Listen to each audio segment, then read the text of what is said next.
অভাবে আছেন পড়েন দুরূদ শরীফ, অসুস্থ আছেন পড়েন দুরূদ শরীফ, মুসিবতগ্রস্ত আছেন পড়েন দুরূদ শরীফ। এদিকে আপনি দুরূদ শরীফ পড়তে থাকবেন, ওদিকে রব আপনার অভাব দূর করে দিতে থাকবে।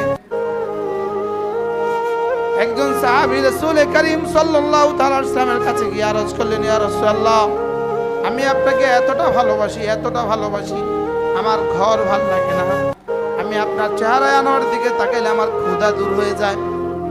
ইয়া রাসূলুল্লাহ, আপনার চেহারার দিকে তাকাইলে আমার মাথা ব্যথা ভালো হয়ে যায়। আমার জান্নাতে আপনি আসার প্রয়োজন পড়বে না, আপনার ভিআইপি জান্নাতে আমি যেতে পারবো না, আমি যে জান্নাতে থাকবো আপনি ছাড়া সেই জান্নাতে থাকবো কিভাবে? রাসূল বললেন, কোনো টেনশনের কিছু নাই। আওলাবি ইয়াউমাল কিয়ামা আকসারুহুম আলাইয়া সালাতান, আমার উপরে দুরূদ শরীফ যত বেশি হবে, যাও কথা দিলাম সে জান্নাতে আমার তত কাছে হবে।